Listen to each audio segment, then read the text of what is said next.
Hello, this is Jam Master Daniel 96, and in today's video, I'll be reviewing Crimson Empire 2 by Mike Richardson and Randy Stradley. So let's begin. Well, Crimson Empire 2 is a sequel to the first Crimson Empire story, and this is, part of, like the second part of the Crimson Empire storyline with the comic series from Dark Horse Comics, and is set in the New Republic era, and this is, part of, obviously, since the first one is part of the Expanded Universe slash Legends timeline, the second one is as well, and the characters are Kirk, Canos, Grappa the Hutt, Sin, Baron, and Fina, and, Grappa and his crew, want Kirk Canos, so that's pretty much, one of the big premises of the story is Grappa the Hutt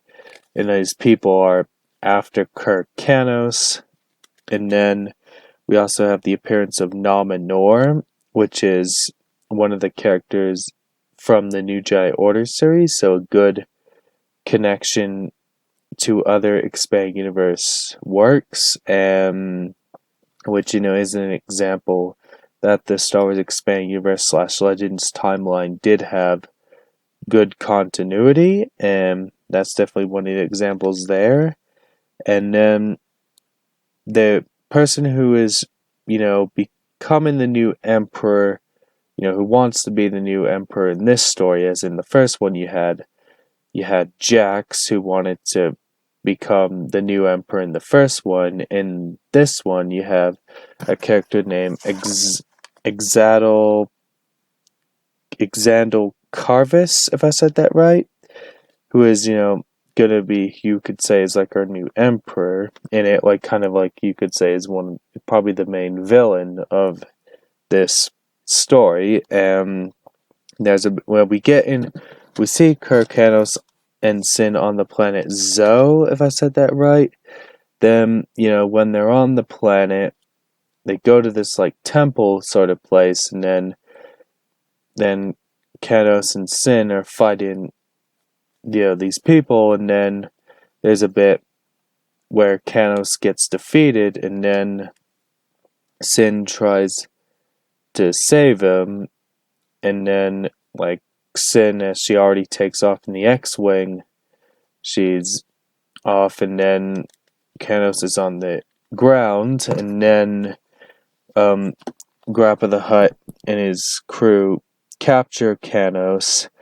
Then we see the New Republic pilots go to save Kirk Canos, and then with our other characters like Fina, which is the daughter of Baron, and then Baron is questioning because there was even a clone of Fina which they used which they were using the clone of Fina to spy on the Empire, and then it was also, created with Black Sun, and definitely there is a good amount of mentions of Black Sun in this story. I mean, as you know, Black Sun are the Falleen species, who are the crime syndicate, so you do get a good mention of them in this story as well. So, another connection there to other stories.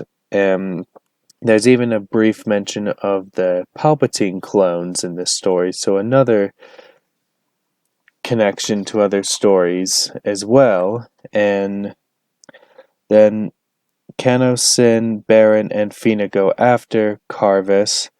Then once we see Canos and Carvis fight, and then Carvis is defeated. And then near the end we see the relationship between Canos and Sin. And my thoughts on Crimson Empire 2, I thought it was a good read, but I think the first one was better, in my opinion, and that's just me. And one thing about it, with Kirk Canos, you don't see him much in the beginning. You kind of see him more, I'd say, starting up in the second half of the stories, I'd say, where you see more Kirk Canos once you see him with Sin on the planet Zoe. Once you're on that bit, I feel like where you see him in is where you start to see him, because really there's a bit, with Grappa and all that. I feel like play the bigger part at the beginning, and then like kind of halfway, then pretty much like Kanos is more in the takes more of the spotlight as the story progresses. As in the first Crimson Empire, he's our pretty much our main character through and through in the first one, and in this one you know he gets back in the spotlight once he's there. And that's pretty much all I gotta say in this video. And don't forget to like this video and subscribe to the channel. Comment what you thought of Crimson Empire 2 down below, and I'll catch you guys next time with another video. Bye.